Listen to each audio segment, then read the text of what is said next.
The Thorny Ninja is the first build in the Abberant Sorceries series and it focuses on applying blood loss with the spells as fast as possible. The second build, the Blood Warlock, will focus on dealing as much damage as possible with these sorceries. Now let's start with the stats. 45 Vigor will give us a decent amount of HP. 15 Mind is enough because our spells are cheap, so we can spam them and the skill several times. 15 Endurance should be enough, we won't have the luxury of spamming attacks anyway. With the Great Rune active, 15 Strength, Dexterity and Intelligence are more than enough to surpass the minimum requirements for the weapons. 24 Fate is the minimum needed to use the spells, and 75 Arcane will give our weapon great damage and allow us to proc blood loss pretty fast with the weapon and the spells as well. Staff of the Guilty is here only to boost the Thorn Sorceries by 20%. For casting, we will use the Albinauric staff due to the high arcane scaling. When buffed by the flask, we reach 322 sorcery scaling. The Occult Uchigatana is the backup weapon. The B scaling in Arcane will offer us good damage and good blood loss build-up. Its skill, Blood Tax, synergizes very well with the Thorn Sorceries because when we land hits, we recover some of the lost HP during casting. Due to the AR buffs we get during blood loss and repeated attacks, it's hard to pinpoint the precise maximum AR we get, but we reach over 1000 AR.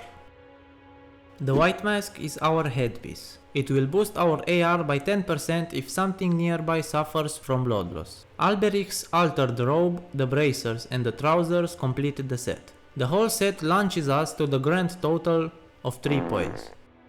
Lord of Blood Exultation will raise our AR by 20% for 20 seconds if something nearby suffers from blood loss. The Shard of Alexander will raise the power of the Blood Tax skill by 15%. Millicent Prosthetis will raise our dexterity by 5 and will increase our AR with consecutive attacks. Dragoncrest Greyshield Talisman will reduce the physical damage we take by 20%. Briars of Sin can be chain cast 3 times.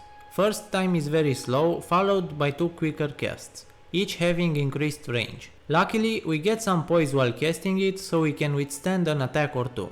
This spell can be your tool for dealing with multiple opponents. You can also use the environment to your advantage when casting it.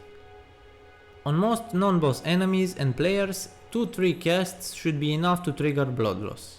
Briars of Punishment has great tracking, long range and can be chain cast as long as you have mana. But it lacks damage and it's pretty slow to cast. Still, it is a great tool for dealing with opponents at range if you don't want to go into melee combat. Against most Tarnished, between 2 and 4 casts will be enough to trigger blood loss.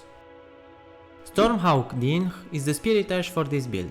He is very agile and can avoid many attacks but has low HP, so don't expect him to tank for you.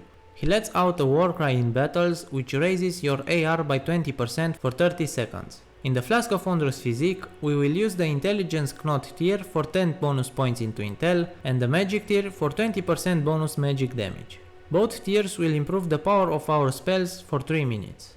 The Swarm Pot is very useful, because it has potential to trigger blood loss with a single throw if the enemies stay in one place for 1 or 2 seconds. It has C scaling in Arcane, so it's a great tool in your arsenal. Boiled Crab will reduce the incoming physical damage by 20% for a minute.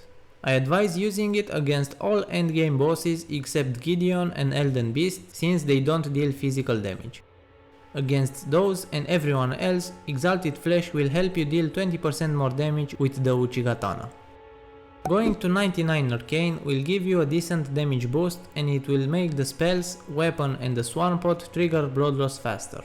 1 point into Fate will allow you to use Golden Vow for even more damage and defense. The rest of the points can be spread between Vigor and Endurance for more HP and stamina. I hope you liked the Thorny Ninja build. Subscribe if you want to see more cool builds and stay tuned for the second part, the Blood Warlock build.